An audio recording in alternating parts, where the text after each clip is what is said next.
Did you just back the XGIMI Titan Noir on Kickstarter or treat yourself to a new triple laser projector from Valerion or Hisense and now you have no idea what screen to buy for it? Well, in this video, I've got 10 different standard throw projector screens ranging from $140 all the way up to $4,500, and I'm gonna put them head to head, explain their strengths and weaknesses, and help you pick out which one is right for you. And the first thing to know is that there are three basic categories of screen materials.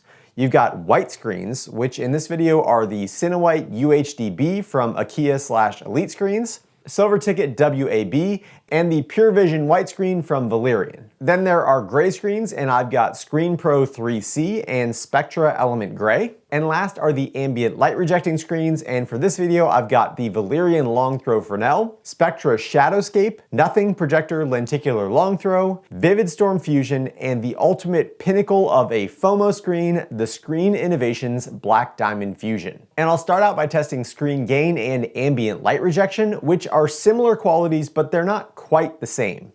Screen gain is a measure of how much of the total light hitting the screen gets reflected back at the viewer, while ambient light rejection is a measure of how much less light from non-projector sources is reflected back when compared to the screen gain. And starting with the least expensive screen, for $139, you can get a 100-inch fixed frame Akia/Elite Screens Cinewhite UHD-B. And using an XGIMI Titan Noir Max, I measured 409 peak nits on the UHD-B material compared to 322.8 on the reference 1.0 gain screen material, which for this video is Stewart Studio Tech 100. And that makes the calculated gain on Cinewhite UHD-B 1.27, which is pretty close to their listed gain of 1.3. To calculate ambient light rejection, I turned the projector off and then I used three different light sources, one from directly overhead, one from overhead in the back of the room, and one off to the side.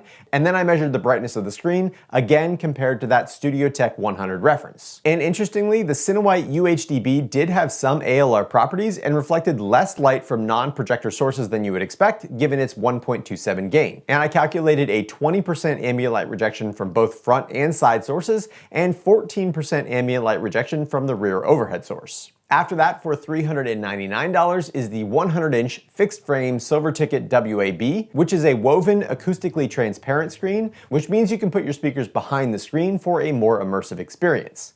And WAB measured 273.9 nits peak white, giving it a calculated gain of 0.85, and interestingly, it actually had slightly negative values for ambient light rejection, reflecting about 1% more than expected from the rear source, 6% more from the front overhead light, and 4% more from the side. Next, for $439 is the 100-inch fixed frame ScreenPro 3C, which is a low-gain gray screen that's marketed for its laser speckle reducing properties. And 3C measured just 139.4 nits on peak white, giving it a calculated gain of 0.43, and it had almost no ambient light rejecting qualities and rejected 7% from the rear and 4% from the side, but it was actually 1% brighter than expected from the front overhead source. Next, for $499 is the other gray screen, the Spectra Element Gray 100-inch fixed frame, which I measured at 167.3 nits on peak white, giving it a calculated gain of 0.52, which is slightly higher than the ScreenPro 3C. And unlike the 3C, the Element Gray did have some ambient light rejecting qualities and rejected about 22% of the light from directly overhead, 12% of the ambient light from the rear of the room, and 18% from the side source. Then, also for $499 is the 100-inch fixed frame Valerion Pure Vision white screen, which like the ScreenPro is marketed for its laser speckle reducing properties. And the Titan Noir Max measured 345.6 nits on the Pure Vision material, giving it a calculated gain of 1.07, which is very close to its advertised 1.1 gain. And the Pure Vision white screen had literally zero ambient light rejecting properties and measured exactly 0% ALR from all three sources. Next, for $799 is the 100-inch fixed frame Valerion Fresnel ALR screen, and this one has two sets of measurements because for all these measurements I had the Titan Noir mounted above the screen and the Valerion Fresnel is directional, meaning the screen needs to be inverted for a ceiling mounted projector. But that also reduces its ALR properties from overhead sources. So assuming that you have the screen flipped in the correct orientation for your projector, the Valerion Fresnel has a calculated gain of 0.78, and if your projector is below the screen, you can expect about 86% ambient light rejection from directly overhead, 53% from rear overhead sources, and 55% from side sources. But if you flip the screen over for a ceiling-mounted projector, the ambient light rejection goes down quite a bit to 50% rejection from directly overhead, and actually 2% more light reflected from rear overhead sources, but slightly increased side ambient light rejection at about 58%. After that, for $999 is the 100-inch fixed-frame Spectra Shadowscape ALR screen. That's the first of the fusion-type screens that combine a lenticular ALR structure with an angular reflective coating. And unlike the Valerion Fresnel screen, there doesn't seem to be any directionality to the Shadowscape, despite a sticker on the back showing which direction should be up. And the Shadowscape measured around 210 nits on peak white in either orientation, giving it a calculated gain of 0.65, and it rejected 91% of ambient light from directly overhead, but only 40% from rear overhead sources and 37% from the side, which kind of makes sense given the structure of the screen's lenticular ridges. Next, for $1,042 is another 100-inch fixed-frame lenticular fusion-type ALR screen from Nothing Projector. And just like the Shadowscape, this screen wasn't actually directional despite having a direction sticker, and it measured 212.1 nits, giving it a calculated gain of 0.66.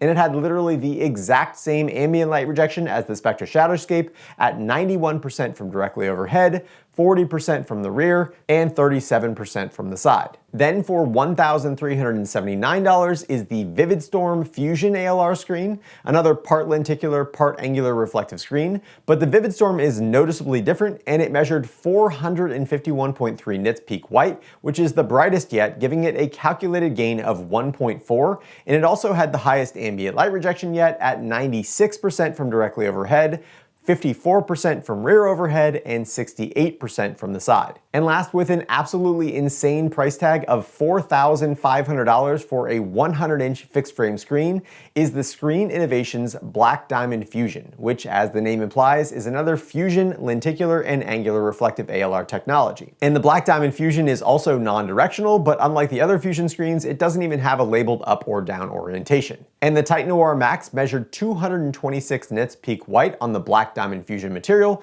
giving it a calculated gain of 0.69, which is slightly higher than the Spectra and Nothing Projector screens, and like those screens, it rejected 91% of ambient light from directly overhead, but had 3% better ambient light rejection from the rear and side sources at 43% and 40% respectively. And for each screen, I also measured the native contrast of the Titan Noir Max, and you can see that the ambient light rejecting screens give a slightly higher native contrast, and oddly, the Cinewhite UHDB also had slightly higher native contrast values. And as with any projector with ambient light in the room, the contrast values took a serious hit, but unsurprisingly, the ALR screens were the ones that maintained the best contrast ratios, especially the high gain screen from Vividstorm. And that might seem like enough information to make a perfectly informed decision about your screen purchase, but there's more. And the big wild card that's been added to screen selection in the last couple of years is laser speckle. And all types of laser light sources on projectors are going to have speckle on some colors, but pure RGB laser projectors like the XGIMI Titan Noir, Valerion Max, and Hisense XR10 speckle on every single color. And some screens can eliminate speckle, while other screens can make it much, much worse. And I spent a few hours swapping out screens and comparing them side by side with two XGIMI Titan Noir Maxes, and I even cut out little pieces of paper to be able to rank and compare the speckle on each screen. And what I figured out was that there are really two types of noticeable speckle. The first happens when there are large single color areas on the screen, and the speckle shows up if you move your head or eyes at all. And the second type of speckle is when there's a panning shot across a mostly one color object, like a hockey rink or football field, and that happens really all the time when you're watching basically any sport. So starting out with stationary speckle, Silver Ticket WAB is really the only screen that I've ever tested that just completely eliminates speckle. So if laser speckle is something that you're sensitive to, WAB is probably the right answer. But coming in second place, the biggest surprise to me in this video was how good the speckle reduction is on the Valerion Pure Vision screen. And despite not being a woven structure, it was only very mildly worse than WAB. For the ALR screens, the Valerion Fresnel had by far the least stationary speckle, and I thought it was even noticeably less than the two gray screens that are advertised for their speckle reduction. The Cinewhite UHDB material also had slightly less stationary speckle than the gray screens, and there was no noticeable difference between the three fusion screens from Spectra, Nothing Projector, and Screen Innovations.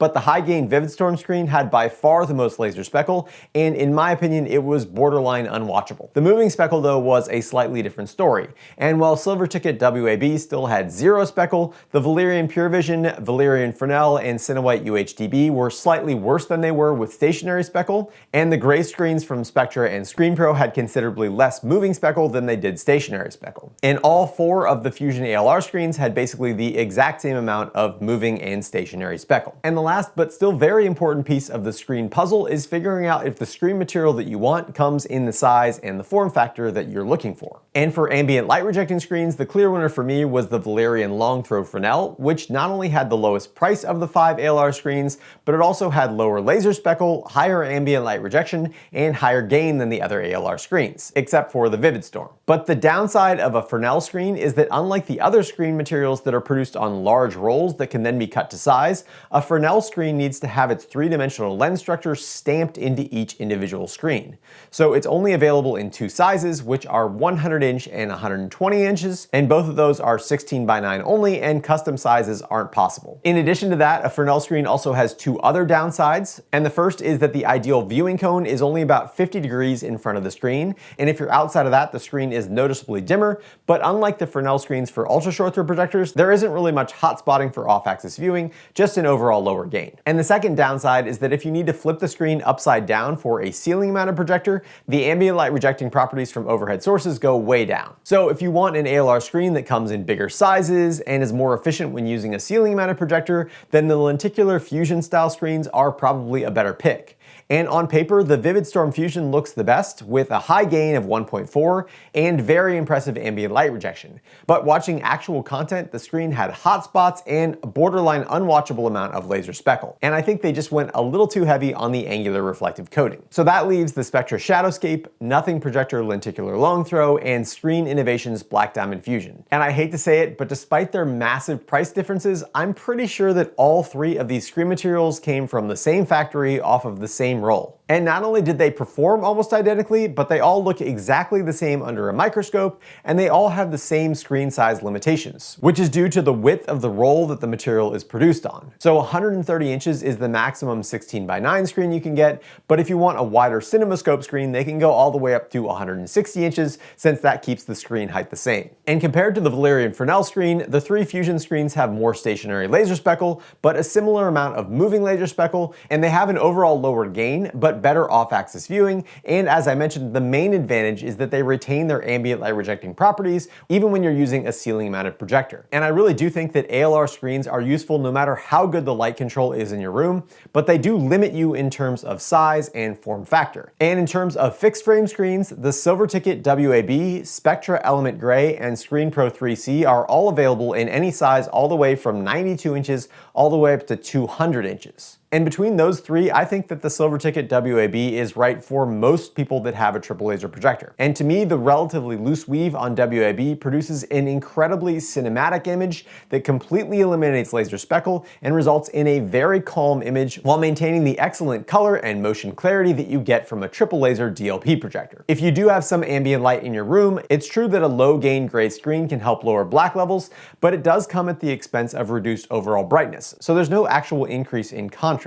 And in a mostly light-controlled room, a low-gain screen makes a lot less sense now that mechanical irises have become more common, because closing the iris on the projector lowers brightness, but it also results in an increase in native contrast. So it's definitely the preferred method of reducing brightness compared to a low-gain screen. And with that said, even though the ScreenPro 3C was low-gain, lacked ALR properties, and still had a moderate amount of laser speckle, the one major benefit it has over the rest of the materials in this video is that it's available in drop-down and floor-rising versions, which can be useful for convertible home theater spaces. And before I leave you with some side-by-side footage of these screens, here's a quick TLDR wrap-up of which screen materials I recommend and why you might choose one screen over another.